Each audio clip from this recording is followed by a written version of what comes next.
అధ్యక్ష రేవంత్ రెడ్డి గారి ప్రజా పాలన ప్రతాపం చూసి పాపం కాలోజీ ఆత్మ ఎంత తల్లడిల్లిందో కాలోజీ నా గొడవ ఎంత ఘోషించిందో అధ్యక్ష నడి రోడ్డు మీద నిరుద్యోగులపై లాఠీలు జులిపించడమే మీరు చెప్పిన పూర్తి స్థాయి ప్రజాస్వామ్యమా?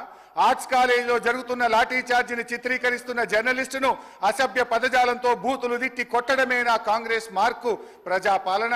అంగన్వాడీలను ఆశా వర్కర్లను తమ డిమాండ్ల సాధన కోసం రోడ్డెక్కితే అణచివేత, ప్రతిపక్ష కార్యకర్తలపై ప్రతీకార దాడులు, మొత్తం మీద కాంగ్రెస్ పార్టీ తెచ్చిన మార్పు ఎట్లా ఉందంటే విద్యార్థినీలకు ఇస్తామన్న స్కూటీలలో లేదు, పోలీసులు విచ్చలవిడిగా ప్రయోగిస్తున్న లాఠీలా ఉంది అధ్యక్ష. హరీష్ రావు గారు కన్క్లూడ్ చేయండి, టైం అయిపోయింది, కన్క్లూడ్ చేయండి సార్. అట్లా కాదు సార్, ప్లీజ్ 15 నిమిషాలు అధ్యక్ష. ఈ ప్రభుత్వంలో లా అండ్ ఆర్డర్ ఎంత ఘోరంగా దెబ్బతిన్నదో, ఎందుకంటే హోంమంత్రిగా కూడా ముఖ్యమంత్రి గారే ఉన్నారు, మరి ఇవాళ ఆర్థిక మంత్రి గారు కూడా సమాధానంలో చెప్పాలి. ఈ ప్రభుత్వం వచ్చిన 8 నెలల కాలంలో లా అండ్ ఆర్డర్ బాగా దెబ్బతిన్నది అధ్యక్ష. మర్డర్లు ఈ ప్రభుత్వం వచ్చిన తర్వాత మన ఈ 8 నెలల కాలంలో 500 మర్డర్లు జరిగినాయి అధ్యక్ష. Dacoities 60, robberies 400, theft cases 10,000, rape cases 1800 rape కేసులు అయినాయి అధ్యక్ష. పోయిన ఒక్కటే జూన్ నెలలో ఒక హైదరాబాద్ నగరంలో 28. సార్ నేను దయచేసి హరీష్ రావు గారిని కోరుతా ఉన్నాను, నడి రోడ్డు మీద మిట్ట మధ్యాహ్నం 2 అడ్వకేట్లని చంపి వారిపైన ఏ కేసు ఏ చర్య తీసుకోకుండా వారు లా అండ్ ఆర్డర్ గురించి మాట్లాడతామంటే నిజంగానే ఇంతకుముందు మా వెంకన్న గారు చెప్పినట్టు దయ్యాలు వేదాలు పలికినట్టుగా ఉంది అధ్యక్ష.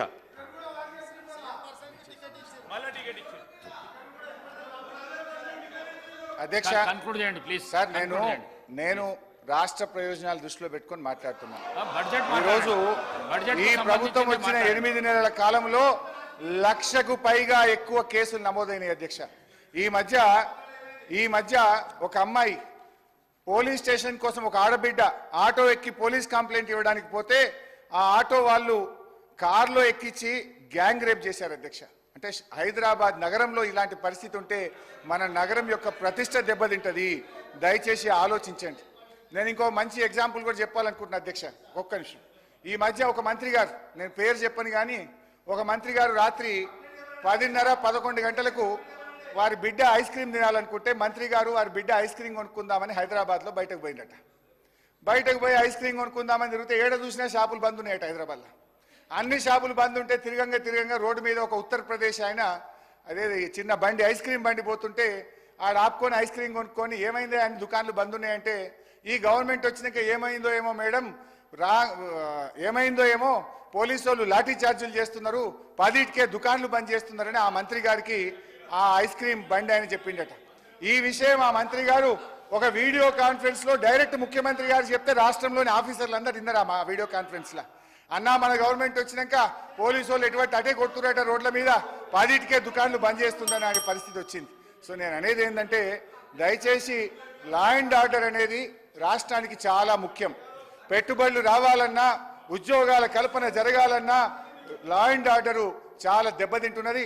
చాలా డీటెయిల్స్ ఉన్నాయి, మళ్ళీ నేను సబ్జెక్ట్ మీద లా అండ్ ఆర్డర్ లో మాట్లాడతాను. దయచేసి కన్క్లూడ్ చేయండి. నేను మైక్ కట్ చేస్తే మర్యాదగా ఉండదు. కన్క్లూడ్ చేయండి ప్లీజ్. దయచేసి లా అండ్ ఆర్డర్ మీద దృష్టి పెట్టండి. మరి జరుగుతున్న మర్డర్లు, రేపులు, రాబరీలు 1,00,000కు పైగా 8 నెలల కాలంలో ఈ రాష్ట్రంలో కేసులైనాయి. దాన్ని సమీక్ష చేయాలని మీ ద్వారా ప్రభుత్వాన్ని కోరుతున్నా. వీలైతే వివరాలు ఇవ్వండి అధ్యక్ష. ఇకపోతే సరే, ఇవన్నీ చాలా విషయాలు ఉన్నాయి. ఈ ప్రజాపాలన గురించి ఏం చెప్పారు అధ్యక్ష? వాళ్ళు గతంలో రాహుల్ గాంధీ గారు కూడా చెప్పినారు, ప్రజా దర్బార్ మే హర్ దిన్ జనతా సే హమారా చీఫ్ మినిస్టర్ మిలింగే అని చెప్పారు. కానీ ప్రజాపాలన ముఖ్యమంత్రి గారు, నేను ప్రమాణ స్వీకారం చేస్తున్నా, ఇనుప కంచెలని వడగొడుతున్నా, ఇక రేపటి నుంచి